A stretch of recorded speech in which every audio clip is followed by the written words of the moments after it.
So a massive crypto crash is underway, and as you can see by the crypto bubbles over here, it is definitely an absolute sea of red with very few outliers that are standing out. You have, of course, FTT from FTX, you have Solana, which is kind of tied to that. And these are the most read coins in the top 100 on the day. We're going to get into a whole bunch of things with regards to the reasons of why this may be happening. So without further ado, let's get straight into it. And I want to start off with this from Dylan Leclerc. He says, a funny story, FTT top the moment that FTT BUSD futures launched on Binance. And for those of you who may be a little bit under a rock and you've missed the whole story, essentially CZ of Binance has said that he's going to be selling all of their FTT tokens, which is in the region of $2 billion worth. And since then, this is a whole story that's unfolding. It reminds me in a similar fashion to what happened with Luna. More and more of the puzzle pieces start to come together with each passing day.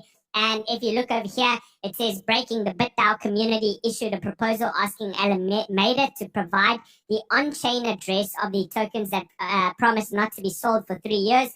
If there is no response within 24 hours, the community will decide what to do with 336,000, or sorry, that's 3,362,000 FTT tokens. So it is a whole lot of tokens, and pretty much they're saying that Sam Bankman-Fried from FTX is starting to sell BitDAO tokens, which is this plot thickens. It's absolutely crazy. And here you have Limbo. He says Sam breaching contracts now. Wild shit is going on right now. And then you have Ben Zhao from BitDAO, which is commenting on that.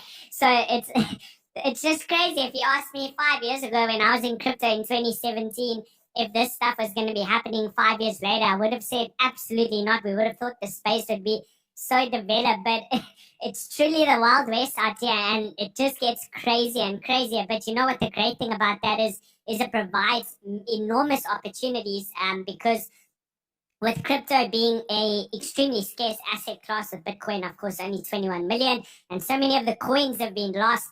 I really thought that I was going to miss my chance to get the goal amount of Bitcoin that I always wanted.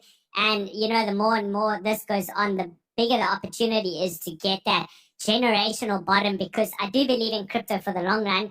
I just think that it's a crazy time right now in the world, and that provides massive opportunities. So looking at the charts, though, we have the volatility on the bottom for Bitcoin divided by the volatility index of the S&P 500, which is the VIX. And you can see anytime, as you guys know from previously, you have a major expansion from the bottom over here. That leads to generally 50% and upwards moves. So look, they went from 6,500 to 3,200 when that spiked up. And when this one spiked up over here, we had two expansive phases. One was from $9,000 to $13,200. And then the other one was $13,200 to the all-time high at 69,000. Here we are hovering around the lower orange line, still waiting for that expansive phase. And the move hasn't happened yet. This could be the start of the move. And I don't know, it could drag on for a little bit longer. At low time frames, we have expansion. Of course, volatility has kicked in, but we're still waiting for the major move. And you really, really, really want to be positioned on the correct side of this next one, because the next move is a macro move, and it's a big possibility it could come this week with regards to all the major economic events that are taking place. You do also have the CPI that's coming out on Thursday, so pay close attention to it. And then, of course, we have the everything going on in the US with voting and midterms, which is today. So I think stock markets are closed, if I'm not mistaken. Looking at the charts over here, we had one glimmer of hope, which was the RSI breaking the trend line over there. Again, you need closes. You need multiple weekly closes above to confirm this. It's now coming back down below, so it could end up being a major, major bull trap.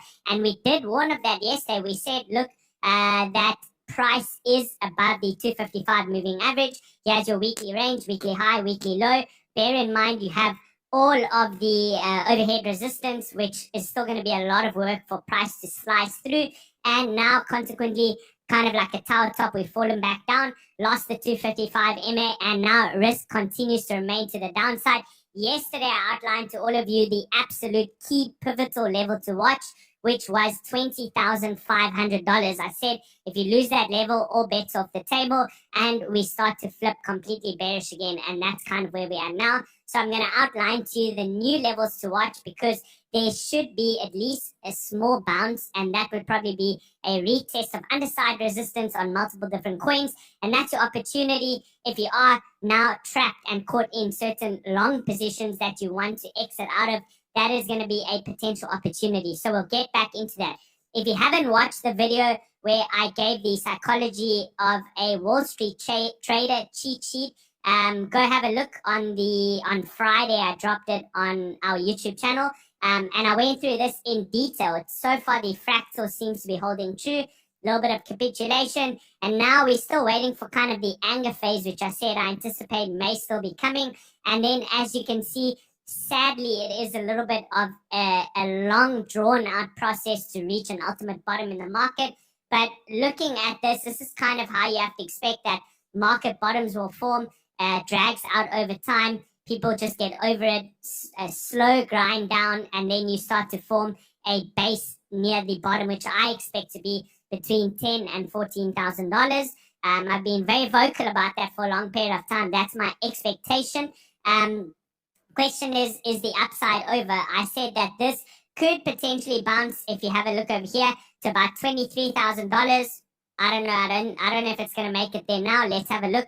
Impartial to that. For the investor, it shouldn't be your primary focus. Your primary focus should be absolutely nailing this last part over here, this depression phase, and accumulating as much as you can within that. Then you want to choose the best tokens of the next cycle. Remember, the best tokens of the previous cycle are not necessarily going to be the best of the next cycle. So moving on to lower time frames, 4-day chart. This is also one of the focuses that we look at for the investors. It's a short, medium, and long-term moving average. For those of you that want to know that moving average, because I have shown it before, I'm using the 3, the 9, and the 30 MA on a 4-day chart.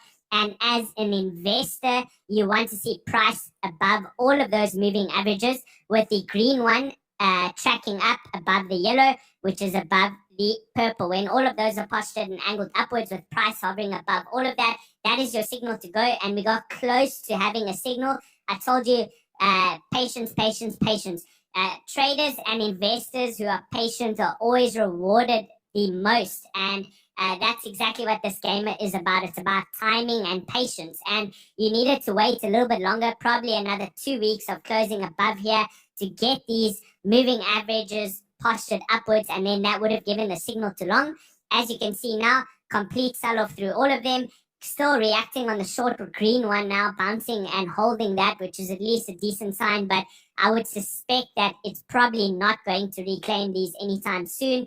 And we'll have to take a closer look as price unfolds on the low time frame charts. Now, one area of concern for at least for the bulls, if you are trapped in positions, is that the VIX, the volatility index, is still continuing to contract. This is for the S&P 500, and this contracting to the downside when it does expand. Remember, I told you guys, when this, let's delete this, we don't need that arrow anymore because there was no higher high there. We've just made a lower low. So you want to see when this does start to expand towards the upside, that's going to bring increased volatility and more selling within the market. So it might be that crypto is front running the stock market at the moment. But if you do see this VIX, you want to keep an eye on this. If this is still contracting and giving you a chance to exit your crypto positions, I do recommend to do so, or not exit, but at least de-risk if you are running at a loss or you've got too much risk on the table. If you're building a position bit by bit, that's a different story, and you have a plan as a dollar cost averager, that's a great plan, then that's fine, you stick to that plan. But if you're stuck in positions, you want to know that when this VIX starts to take off to the upside, then crypto is definitely going to suffer. And Michael J. Kramer does it best with these fractals over here. And you can see he posted this, I think it was 2 days ago. So it's a little bit further along, but VIX is still squeezing down. And this is the 2008 fractal when you had the major crash. Now, I'm not by any means calling for that. I'm just saying I find the fractal interesting. And so far, it's literally been holding almost exact for a number of months. And if this starts to take off towards the upside with this kind of aggressive level, then that's going to be very, very bad for crypto. And I mentioned to you, you want to mark off the 45 level at the very, very least. 45 on the VIX is generally where the market, there you go, 45 to 48 is where you find the major market bottoms in crypto. When you look in crypto, I correlated this to crypto because, of course, most of you out there are crypto traders and not stock and equity traders. You want to be looking for this to get tagged at least within the 48 level, potentially even higher to mark the macro bottom on crypto. So moving on, our inverted chart, which is of course flipped the other way around, it's reversed. You do have what's going to look like another higher low over here. So let's copy and paste that across. This is probably going to be confirmed as your next higher low, but bear in mind you are stuck within this consolidated range. So until you leave this either to the bottom side or the upside, we don't have confirmation on what that next major move is in relation to the volatility on this bottom chart over here. So we need to keep a close eye on that. Once you break this, expect the volatility on this bottom chart to kick in, and then we know that the next major move is underway. So daily charts over here, you can see the super guppy indicator, which is a conglomerate of different exponential moving averages and moving averages. Price has lost that. It's come back below. If it stays here, you would expect that the same would happen. See, contraction, and then expansion into the next red phase. So keep a close eye on that. Now, using our different moving averages, which is the 9 and 34, and then the 12 and 24 exponential moving average on the daily chart, you can see we've lost those as well, and you now have a confirmed third lower high. So lower high, and this would be the next lower high. We targeted this liquidity area, which tapped directly into it. We're looking for potentially one more squeeze, assuming that Bitcoin held 20,500, one more squeeze into 21,500 to 22,000 for the last bit of upside, and then expecting further downside. That did not happen, and we have broken the trend. So I wanted to also touch a little bit on FTT with the buy wall. So you'll see here that Hisaka Trades has said that there's $140 million FTT buy wall at $14 on FTX spot, and is that about to be tested? And a lot of retail traders will think that this is a good thing. And let's quickly go to that FTT chart. And I'll also mention yesterday what I outlined. Let's take the indicators off and zoom out. So we're on the daily. Yesterday I said this is the final line in the sand, is this price level over here. And pretty much as soon as you even close a 4-hour or a 1-hour candle, if you really wanted to front run it, even a 1-hour candle below that $21.13 level, that is your signal to immediately go short, and you'll be targeting all the way back down to $10. This is your next major support level on FTT token. So a lot of people are talking about the buy wall, but I want to caution you on that. If you have a look over here, I said for those of you who are focused on the FTT buy wall, say bye-bye with BYE and not BUY.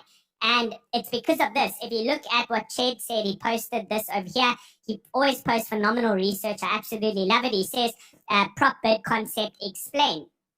So he says, I'm going to read through this, so just bear with me. Let's zoom into that. He says this is often referred to as a loading wall, and it exists to help a large holder that wants to continue accumulating, or on the other end distributing, so dumping, before the price goes higher. As a retail trader, the normal psychological reaction is to fear this big sell wall in the order book, when in reality we should take note of it and perhaps study the price action a little bit closer. And then on the other end of the spectrum from this is a prop bid. Now, this is the prop bid, essentially what they're talking about over here. The 140 million buy wall is a prop bid, or he says a buy wall. To the average retail trader, this appears to be an eager whale, a big buyer that refuses to let the price go down below a certain level. When bears are in control, this person is a hero to all of the retail traders, giving them the confidence to place their buy orders above the prop bid, and usually they get filled. The only problem is that many times this is actually a big seller using the prop bid to hold the price up while they unload their position. Remember, this is a game of liquidity. So what's going to happen is you have retail traders. There they are. They're just they're buying right now. Here they went. Look at that. They front ran the $14 buy wall. $15 they bought it. Extra liquidity. That guy pulls his bids, places them up here, starts selling into it, and then price goes back down. Be very, very careful when you try and catch falling knives. This is essentially how it works.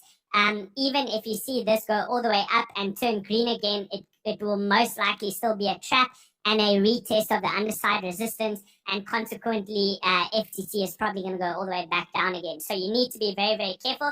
There's no guarantees or certainties in trading. It's only a game of probabilities, and the buy wall is probably a trap. That is the message that I'm trying to give you over here. So that being said, what about Bitcoin? Let's go zoom out a little bit.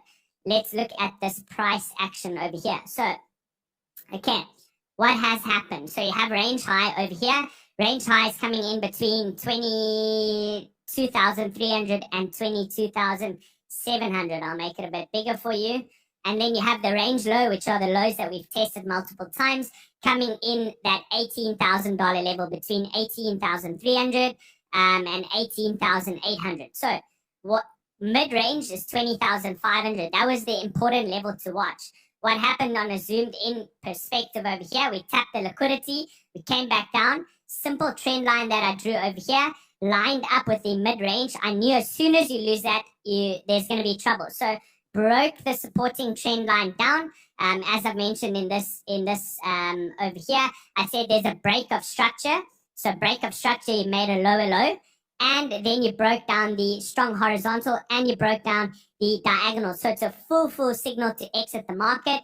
Now you currently have price coming up. Now I've put a little triangle over here, and it's a red one as a warning, because this is the level that I expect price to pull back into to test the underside resistance. So if I go over here, underside resistance, test that, test that, test that, test all of this over here, and that would be the underside resistance test, which would most likely be a shorting opportunity. So you need to be very, very careful with buying the dips over here. I personally am going to be flipping pretty much fully short, especially once you have a 4-hour candle close below these lows over here, because that is a break in market structure. The next bounce, I would be looking to take profits on any longs if you're stuck in those longs, if you're stuck in spot positions, or even to flip short. And I've actually already taken, or I've inserted at least my trade on Prime XBT. So one of my sponsors, big shout out to them. They make this channel possible, at least to bring the content. I have to pay a lot of researchers and things that help me along the way. I've placed my short position on Prime at $20,043, which is where I expect that underside resistance to at least get tested. Let me move on to higher time frame over here so you can see it. There you go. So have a look at that. You got the little dash line. I don't know if you can see it clearly. This very clear and clean exchange. I expect this area to be my underside retest into all of these wicks over here, and then probable rejection from that and continuation back to the downside. For those of you who do not yet have a Prime XBT account, if you do want one, have a look at the link in the description below. You can get up to $7,000 sign-up bonus using the promo code Kyle Dupes. Just click the link over there and make a deposit, and you'll be able to get access to that. Okay, moving on. Let's have a look quickly at some of the other charts over here. So Ethereum, these are mostly going to look the same. As you can see, Ethereum is also broken structure. If you, let's grab the highlighter. There's the breakup structure. As soon as you take out the previous higher low, you've broken structure. Solana, massive breakup structure as well. Lost that level. Also fell below the range low. That is incredibly bearish. And this becomes the next target. Pretty much all the way down between $18 and $22. I would expect, unless there's a very, very quick reaction from here, but if Bitcoin's not going to play ball, I would expect that's going to go down much, much further.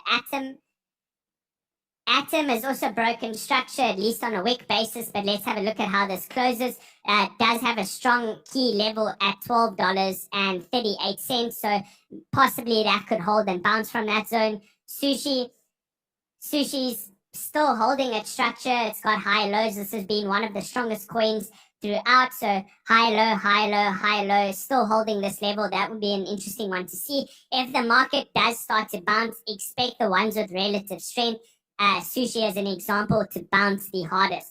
So I think that's enough on the altcoins. Looking at the different moving averages on the 4-hour chart, the 50 and the 200. Pretty much if you see any closes below the 200 and these start to cross back down, expect more momentum to the downside. But in summary, I would definitely say play this as a range. I wouldn't get too bearish yet, looking to short the market all the way to new lows. I do think it eventually happens. But when you look at this chart over here, let's grab it. When you look at this chart over here, if we are going to play out this fractal in a similar fashion to what we did in the previous market cycles, the sell-off doesn't happen that aggressively, right? It just kind of like retest back to range low, small bounce to mid-range, retest back to range low, range low, range low, range low, and then eventually you fall through. It takes a lot of time. So I think the best play over here is to really play this as a range trader. And you have to work with what you got. This is all that we've had pretty much since June. We've just had this range, right? So anytime retest back into mid-range, short back down to range low, take profit, long range low, back to the mid-range. If it breaks mid-range, you long back to range high, and so forth. So you're playing ping pong within this level. So it looks something like this. Just in case that description doesn't make a lot of sense, let me give you a bit of a visual. So price comes back up, mid-range, flip short, back down to the range low support, go long, back into mid-range, take some profit. If it breaks through, hold the other half of your position to the range high, flip short, back down, and so forth. You're just playing ping pong within those levels.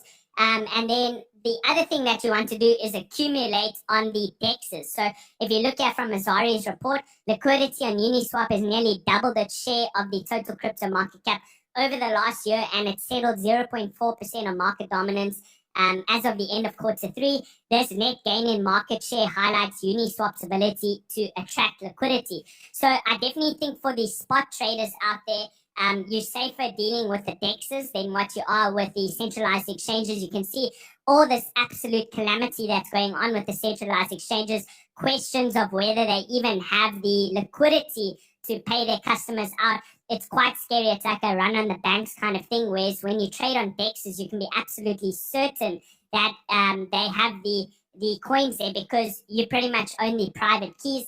And one that I recommend is BuySwap. If you have a look at BuySwap over here, play around on the exchange. They also are one of the sponsors. I have researched them. They are promoted by Binance or partnered with Binance, and it is on the Binance Smart Chain.